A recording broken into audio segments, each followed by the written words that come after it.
하나님의 말씀은 사무엘상 14장 24절에서 35절까지 말씀입니다.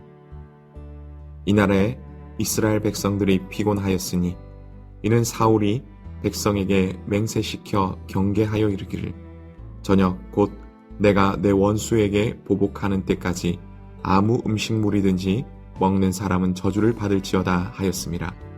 그러므로 모든 백성이 음식물을 맛보지 못하고 그들이 다 수풀에 들어간즉 땅에 꿀이 있더라. 백성이 수풀로 들어갈 때에 꿀이 흐르는 것을 보고도 그들이 맹세를 두려워하여 손을 그 입에 대는 자가 없었으나 요나단은 그의 아버지가 백성에게 맹세하여 명령할 때에 듣지 못하였으므로 손에 가진 지팡이 끝을 내밀어 벌집에 꿀을 찍고 그의 손을 돌려 입에 대며 눈이 밝아졌더라. 그때에 백성 중 한 사람이 말하여 이르되 당신의 부친이 백성에게 맹세하여 엄히 말씀하시기를 오늘 음식물을 먹는 사람은 저주를 받을지어다 하셨나이다. 그러므로 백성이 피곤하였나이다 하니 요나단이 이르되 내 아버지께서 이 땅을 곤란하게 하셨도다. 보라 내가 이 꿀 조금을 맛보고도 내 눈이 이렇게 밝아졌거늘 하물며 백성이 오늘 그 대적에게서 탈취하여 얻은 것을 임의로 먹었더라면 블레셋 사람을 살육함이 더욱 많지 아니하였겠느냐. 그날에 백성이 믹마스에서부터 아얄론에 이르기까지 블레셋 사람들을 쳤으므로 그들이 심히 피곤한지라. 백성이 이에 탈취한 물건을 달려가서 양과 소와 송아지들을 끌어다가 그것들을 땅에서 잡아 핏째 먹었더니 무리가 사울에게 전하여 이르되 보소서 백성이 고기를 핏째 먹어 여호와께 범죄하였나이다. 사울이 이르되 너희가 믿음 없이 행하였도다.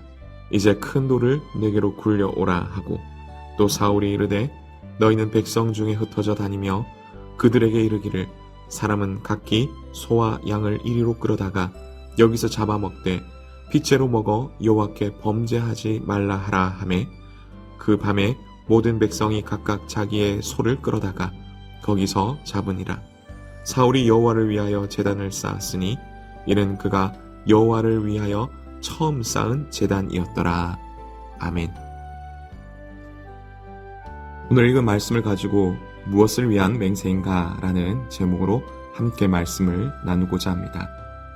사무엘상 13장을 보면 사울이 왕이 되어 이스라엘을 다스린 지 제2년째 되는 때부터 사람들을 모아 그동안 이스라엘을 괴롭혔던 블레셋을 치기 시작합니다.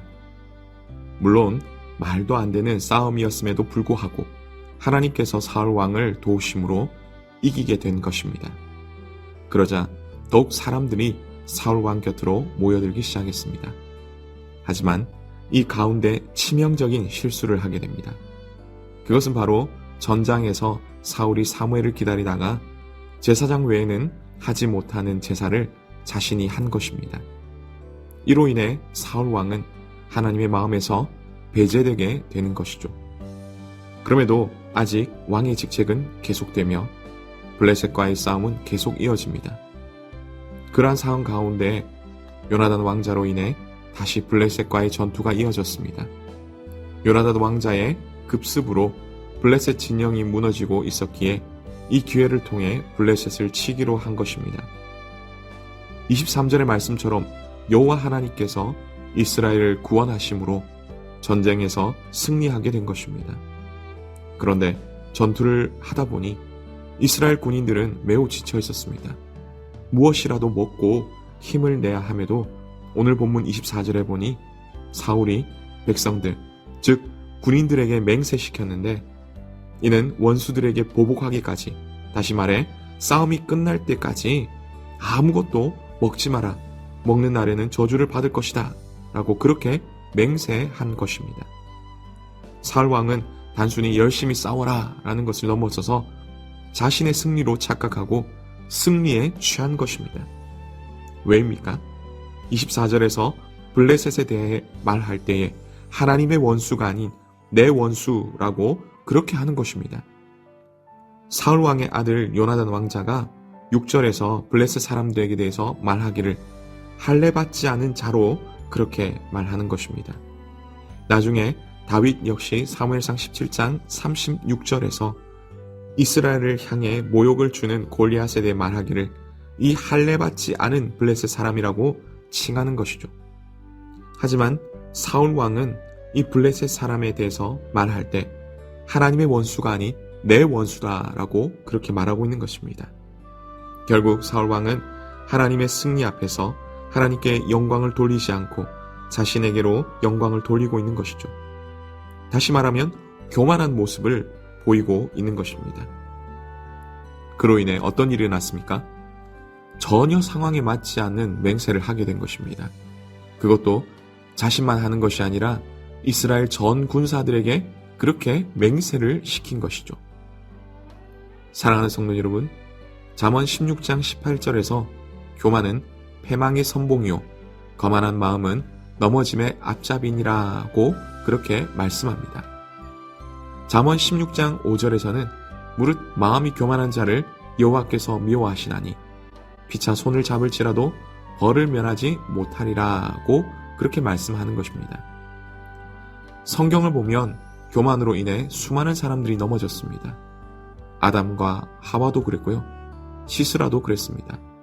다윗의 아들인 아도니아와 압살롬도 그랬고 다윗 역시 그렇게 되었습니다.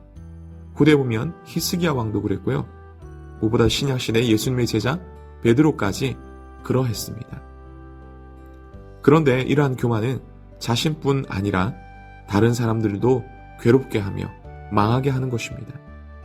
앞서 말씀드렸듯이 아담과 하와의 이 하나님처럼 되려는 그 교만으로 말미암아 그리고 불순종으로 말미암아 선악과를 먹음으로 그 뒤를 따라 태어난 인류는 죄에 속해 허덕이게 되는 것이죠.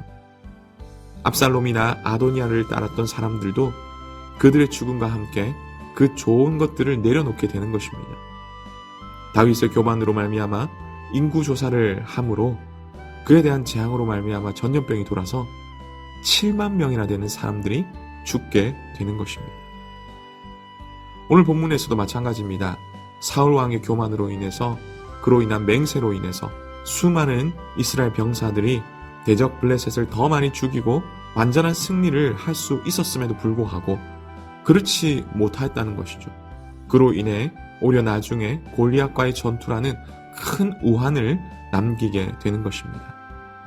무엇보다 이러한 맹세로 인해 31절에서 보니 그들이 심히 피곤해졌고 32절에서는 탈취한 물건 가운데 양과 소와 송아지들을 끌어다가 그것을 잡아 요리하지도 않고 핏째 먹게 되는 그런 일들이 일어나게 된 것입니다.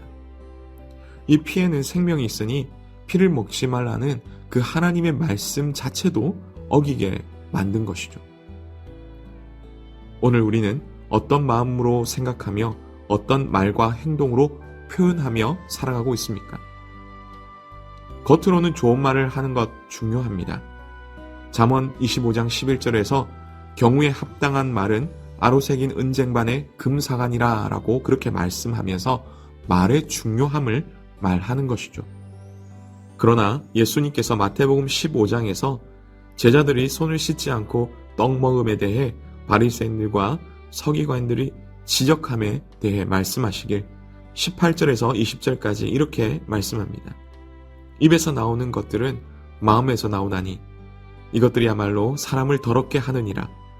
마음에서 나오는 것은 악한 생각과 살인과 간음과 음란과 도둑질과 거짓 증언과 비방이니 이런 것들이 사람을 더럽게 하는 것이요 씻지 않는 손으로 먹는 것은 사람을 더럽게 하지 못하느니라 라고 말씀하시는 것이죠.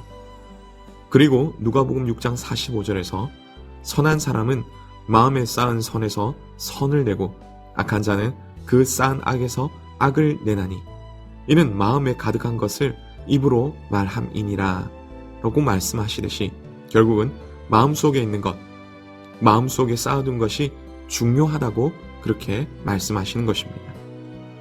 바라기는 우리들의 마음 가운데 믿음의 것들을, 선한 것들을 마음에 많이 쌓아놓기를 간절히 원합니다.